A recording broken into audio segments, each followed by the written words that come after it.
kejadian ini terjadi tahun 2003. Saya sudah biasa naik ke pet bocor atau saya hafal daerah-daerah itu.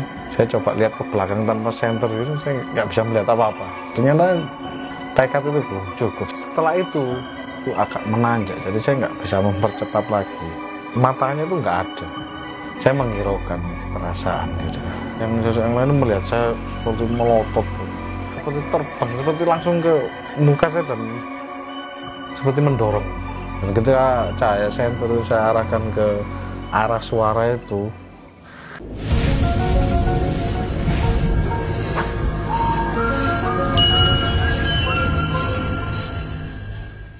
Assalamualaikum, jumpa lagi di Flower TV, masih di segmen mencekam, mendengar cerita Kamis malam. Kali ini narasumber akan berbagi cerita yang sangat unik, kisah pendakiannya ketika mendaki Gunung Welirang. Bagaimana ceritanya? Mari kita dengarkan.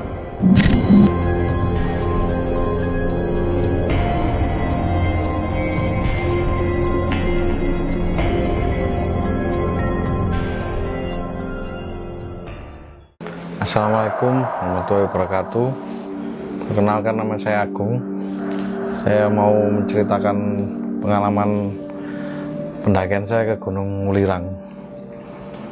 Kejadian ini terjadi tahun 2003. Jadi saya tinggal tidak jauh dari Gunung Welirang.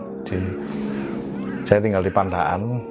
Jadi saya sudah familiar dengan wilayah itu. Jadi saya sering akhir pekan kita naik sama-sama anak kampung gitu. Tapi kali ini ada perbedaan dari biasa akhir pekan pendakian sebelumnya. Karena suatu hal saya harus berangkat sendiri, jadi menyusul. Tapi juga nggak terlalu jauh, jeda waktunya mungkin 1 jam. Jadi singkat cerita, saya berjalan sendiri karena saya sudah biasa naik ke pet bocor atau saya hafal daerah-daerah itu.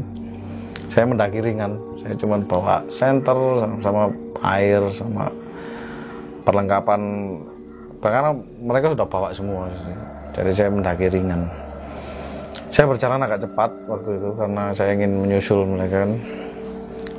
Ya mungkin kita tiap sebulan sekali terus 2 bulan sekali kita pasti ada acara. Itu penghujung musim kemarau, jadi agak ramai, jadi saya cukup bersemangat waktu itu karena pesertanya banyak kan. Saya mau nyusul pokoknya kan. Nah ketika di perjalanan ada kejadian aneh itu mungkin 1 jam setelah pos pertama. Orang situ bilang pet bocor itu. Kalau untuk yang sudah tahu Welirang di tahun itu kan masih cukup anak tangganya cukup jelas. Tapi mungkin setelah 1 jam dari pet bocor, kalau perjalanan standar itu 1,5 jam lah, itu ada landscape yang agak landai juga. Agak landai. Di sini ada peresan seperti tebing kecil gitu. Di atasnya ini ada tanah lapang kecil. Biasa kalau siang buat orang istirahat di situ. Ya karena saya sudah cukup hafal dari waktu itu, jadi saya nggak ada perasaan apa-apa, cuma naik dan situasi ramai karena itu akhir pekan dan udah mulai hujan. Malam itu hujan juga, tidak terlalu deras, gerimis gitu, tapi cukup untuk membasahi jalan setapak. Nah ketika saya sampai di yang landscape saya ceritakan tadi, ketika saya mulai jalan yang agak landai tadi, itu saya mendengar suara seperti orang berbicara, tapi seperti suara itu banyak dan teratur, bukan seperti orang bicara di pasar atau lagi sedang bercanda itu, bukan seperti itu. Jadi mereka seperti sedikit berteriak atau nada tinggi, seperti orang yang sekolah, seperti orang yang sekolah, ada gurunya menjelaskan, ada pertanyaan. Jadi ramai tapi teratur. Suaranya samar-samar karena mungkin ada orang, ada rombongan di atas mungkin saya. Ya, tapi semakin saya naik, saya mendekati arah suara itu. Yang aneh itu saya nggak bisa mengenali bahasanya. Bahasa Jawa bukan, bahasa Indonesia juga bukan. Pokoknya saya nggak mengenali bahasa itu. Dan mulai ada keanehan. Jadi pencahayaan di situ waktu itu jadi lebih gelap. Satu-satunya cahaya itu berasal dari senter saya. Saya coba lihat ke belakang tanpa senter gitu, saya nggak bisa melihat apa-apa. Benar-benar gelap. Mulai ada rasa, wah saya sendirian. Saya sempat, mungkin saya tunggu, kan pasti banyak pendaki lain, rombongan lain, atau saya tunggu aja di sini. Sebenarnya saya takut mau naik itu, ada rasa was-was ya. Tapi wah apaan sih, pokoknya saya mau nyusul teman-teman lah. Saya menghiraukan perasaan itu. Saya semakin naik, tapi ternyata saya semakin mendekati suara itu, semakin jelas terdengar. Saya semakin takut dan semakin gelap, benar-benar gelap. Jadi senter saya pun itu seperti nggak maksimal. Tubuh saya ini kayak semakin berat. Pokoknya perasaan itu saya nggak bisa jelaskan. Intinya perasaan ini benar-benar was. Tapi saya ada di titik di mana saya nggak berani turun. Jadi mau naik ragu, mau diam di situ, mau turun juga perasaan aneh. Akhirnya saya pilih, ya udah saya naik tapi dengan cepat. Ya udah menghiraukan, udah hati pas kan naik. Ternyata tekad itu belum cukup. Saya semakin tahan. Suara itu semakin jelas. Saya nggak berani noleh ke arah kiri karena seperti kan naik gini. Saya tahu pasti suara itu berasal dari, dan itu tidak ada cahaya, ternyata tidak ada rombongan istirahat di situ juga, tapi suara semakin jelas terdengar. Setelah itu anak tangga yang ke arah kiri itu agak menanjak, jadi saya nggak bisa mempercepat lagi. Saya harus memperlambat karena memang cukup menanjak. Keadaan di sekitar saya seperti semakin berat itu, dan semakin berat, dan suara semakin mengganggu. Jadi saya nggak berani lihat, saya jalan sekilas seperti ini. Saya jaga pandangan ke arah kanan sambil lihat depan ini. Dan ketika saya naik ke tanjakan yang setelah belokan ini, saya naik mungkin 2 atau 3 langkah, itu saya terkejut setengah mati karena suara yang tadi terdengar jelas orang bicara di sebelah kiri saya, kan gelap. Saya juga nggak berani lihat kan. Itu berhenti. Seperti orang yang sedang bicara terus kita datang, ada orang terus berhenti gitu. Karena saya terkejut juga, berhenti juga. Kenapa suara itu hilang gitu. Yes. Akhirnya ya karena penasaran mungkin, atau saya memberanikan diri, saya lihat sana. Dan ketika cahaya senter itu saya arahkan ke arah suara itu, saya melihat banyak sosok seperti orang, seperti manusia, jadi membelakangi saya. Jadi mereka menghadap ke arah pohon besar di situ.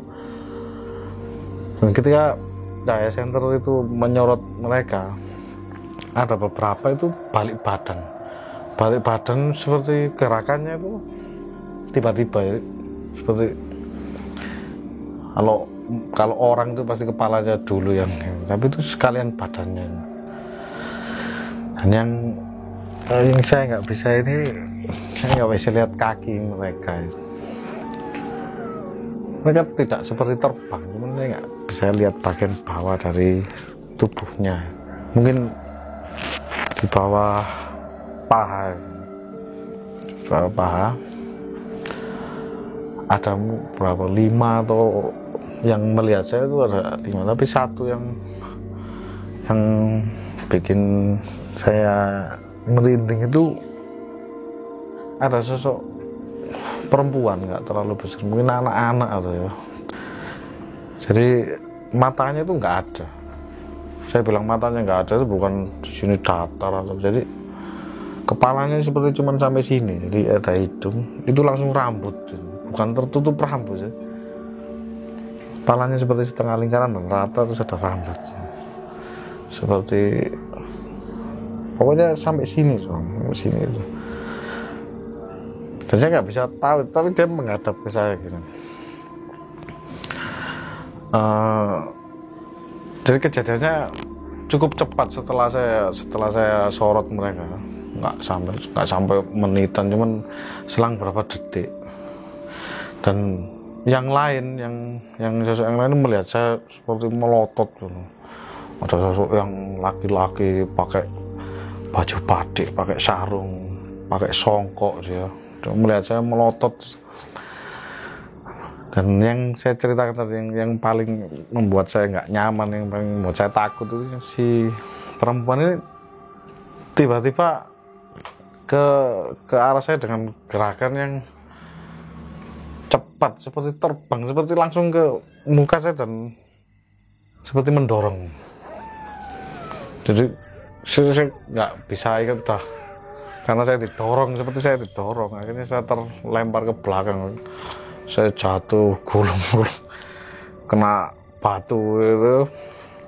Ketika sosok ini mendekati saya itu terdengar suara teriakan tapi ganjil, bukan seperti orang berteriak, tapi itu jelas teriakan, seperti teriakan hewan atau di kedua kupingnya itu.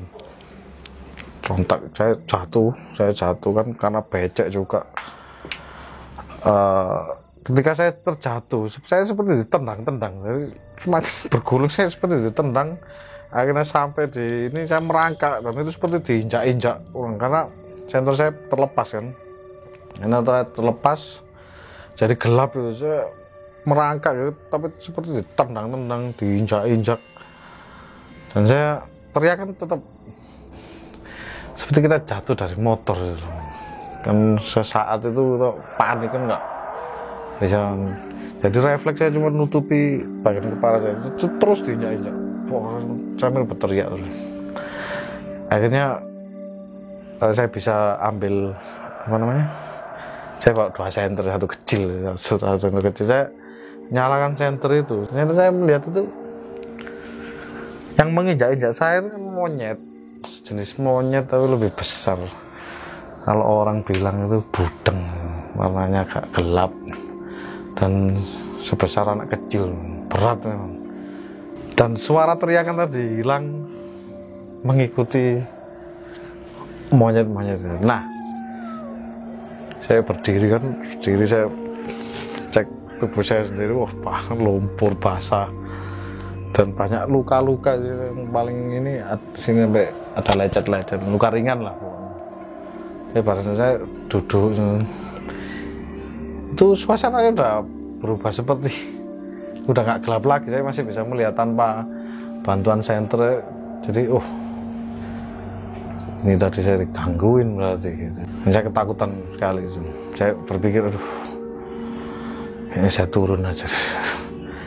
Jadi saya nggak punya cukup keberanian karena badan saya juga sakit semua. Akhirnya saya mengurungkan niat untuk menyusul, jadi saya balik lagi. Tapi setelah itu saya turun, saya pulang, saya nggak jadi naik, saya pulang. Di rumah saya bersih-bersih, badan sakit semua. Telinga saya masih berat, belum bisa mendengar sempurna. Dan itu berlangsung sampai mungkin berminggu-minggu.